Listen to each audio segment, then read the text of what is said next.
nababasa kami ng mga pinapalaganap galing sa armas. Opo. Parang ganito. Pero hindi po ito. Opo. Parang ganito, yung pinapalabas. Puro negative. All about you. Parang lahat ay yung mga binabato sa inyong mga issues, kasama na yung virtual games, lahat ng sugal sa Camarines Norte ay nakapaloob po doon at pinapalaganap ito. Ano po ang reaction niyo doon? Anong ginagawa niyo aksyon laban doon?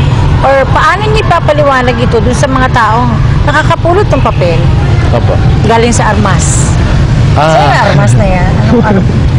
Hindi ko alam yung armas. Hindi ko rin po alam kung alin yung armas na yon. Opo.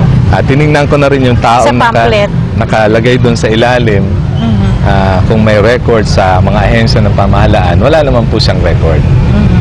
So, alam niyo naman po, political season ngayon. Opo. 2 edition na.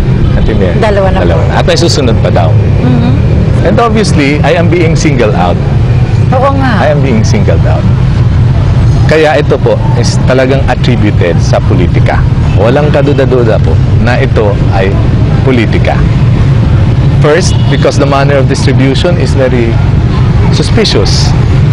In the middle of the night, 1 o'clock, 2 o'clock, motorcycle riding persons will distribute bundles sa mga strategic locations like tindahan, opisina sa Hall of Justice, Radio sa mga stations. Radio stations, TV stations, dinidistribute po nila doon. Pero, nagtatago sila sa dilim. Nagtatago sila sa dilim. Apo. Ay, gusto ko pong sabihin, ay, Diego, magpakita ka sa atin. Huwag ka magtago sa dilim. May drama yan. Yun po yung sabihin ko. Tapos, saka kami mag-usap. Sino sa palagay niyo ang nasa likod nito? Ay, kalabang ko po. Sino kalaban niya? Dalawa lang naman. Dalawa lang naman sila. Ewan ko kung titingin ako sa malayo o mas dapat tumingin ako sa mas malapit sa bahay ko. Ano po, yung mga taong disinterested, sinasabi nila, yung mga negosyante dito na nakakausap ko, sabi nila, malakas ka na talaga. Sabi ko, bakit po? Ikaw na ang tinitira eh. They're trying to pull you down. If you're up there, they'll try to pull you down. But if you're down there, they will just step on you. So, flattered naman po ako. Sana totoo. Pero, yung pong lahat ng nakasulat doon ay wala namang ibinibigay na basihan. Not even a single witness will collaborate that. Not even a single document is supporting that. So, all these things are attributed to the political season. Pero ang mga mamamayan natin ay mulat na ayaw na natin yan. Ayaw na natin ng ganyang klase ng politika. Kayo daw po may hawak ng virtual games. Virtual game po, yung online betting, ay hindi nagtatago sa dilim. Sila yung nagtatago sa dilim. This is a duly registered corporation with authority to operate. And there are several decisions already indicating that this online betting is legal as of this time. Ang gusto lang po nating mangyari, yung operation nila dito ay magkaroon ng pakinabang ang pamahalaan. Sa mga kababayan natin na hindi masyado pong nasundan yung istorya niyan, talamak po ang weteng dito sa atin. Ate Mir, pag talamak ang weteng, pag may operation ng weteng, kaming mga public official, yung mga police at yung mga media is always under the suspicion that we are receiving something to protect the operation of weteng. True or not, I will not discuss that. Pero yun po ang presumption. Ang tinulak ko po sa Sangguniang Panlalawigan, gawin nating legal sa pamamagitan ng pag-request sa Philippine Charity Sweepstakes Office na mag-operate ng small town lottery dito para tuluyan ng maalis ang weteng. Marami pong advantages yun. Una, makikinabang sa charity fund ang munisipyo, probinsya, at ang PCSO. Alam naman natin po ang PCSO. Pag may nagkasakit, nahingi tayo doon ng tulong. So malinaw po yung mga sinasaad dyan.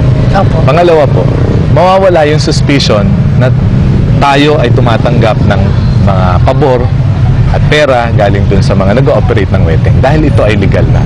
Hindi na nila kailangan magsuhol sa atin para makapag-operate sila. At with that, mawawala po yung agam-agam sa atin. Unfortunately, hindi yun yung nangyari. Hindi nag-operate dito ang STL. Kung sana nag-operate ang STL, I will be vindicated. People will see that out of the operation ng numbers game na from illegal magiging legal, makikinabang ang taong bayan. Anyway, talagang hindi na mapigilan yan over the years. Noon lang panahon ni Kuya Jess, natigil yan ng kalahati ng kanyang term. Simulang 1999 yata hanggang 2001. Noon po talaga natigil yung operation yan. So, between illegal po na wedding na maaaring kami ay tumatanggap ng suhol, pinilit ko pong maging legal siya sa small town lottery ng PCSO na malinaw kung saan mapupunta ang fund, transparent ang operation, at eventually makikinabang ang taong bayan. Saan ba ako doon makikinabang? Kung totoong tumatanggap ako ng suhol sa wedding, ay mas gugustuhin ko dapat ito. Pero ang itinulak ko po small town lottery para makinabang ang taong bayan. Pero Hindi po natuloy. Kaya ito, natuloy yung online betting ng Meridian Vista Gaming Corporation. Wedding din daw po yun. Numbers game din po siya. Ang kaibahan lang po, hindi siya mahuli. Actually, hinuli na siya. Tapos na-dismiss yung kaso. So, nakikita ko, nag-ooperate, walang pakinabang ang pamahalaan. Kaya, naisip po namin, sa Sangguniang Panlalawigan, na dapat makinabang ang pamahalaan out of the operation of online betting or yung virtual game na sinasabi nila. Sana nga STL na lang para... Pero bakit sa inyo nakasentro yung intriga tungkol doon? Not in any members of the Sangguniang Panlalawigan. Kundi sa inyo lang. Inuugnay ang issue. Dahil nga mabunga na kayo. Hindi na dahil... Siguro po dahil kahit na baga po puro board member kami, may tumatayo pa ring leader dito sa grupo namin. May tumatayong leader dun sa kabila. Na siguro kung hindi ako, kung iba yung tumatayo, yun din ang tatamaan ng intriga. It so happened that at this time, ako po yung tumatayong leader ng grupo namin, kaya ako yung tinatamaan ng intriga nila. Isa na lang issue, Bukal. Ang yaman nyo na daw. Sabi daw? Sabi. Open po yung assets and liabilities ko. Alam niyo man po kami, required kami na mag-file ng assets and liabilities. Nandiyan naman po, open. Bakit nila ini-issue yun sa inyo? Hindi ko po alam. From 2001 up to this time, wala po akong na-acquire na real property. That is 8 years. So kung ang bintang ay sa panahon ng pagiging board member ko, yumaman ako, ay mas kumonti. Deposito ko sa bangko, mas kumonti po siya. So, ako po, I'm still using an old pickup. That's a 1995 pickup. Sa Manila, ang aking pong asawa ay maganda ang kotse.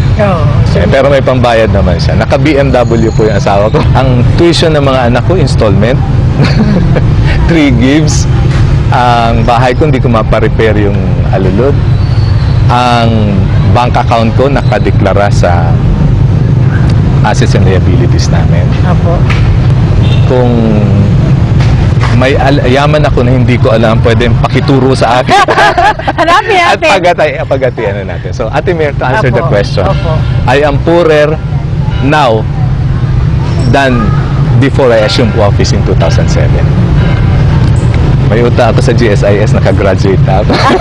234,000 but I have already paid it as of October, last month lang. Maraming salamat po. At least nasagot niyo na yung mga tanong ng bayan. Mga kaibigan, mamaya naman ang ating pong senior board member na si Johnny Pimentel. Tatakbo, hindi board member, kundi sa mas mataas na posisyon. Ano ho kaya yun? Sandali lamang, magbabalik.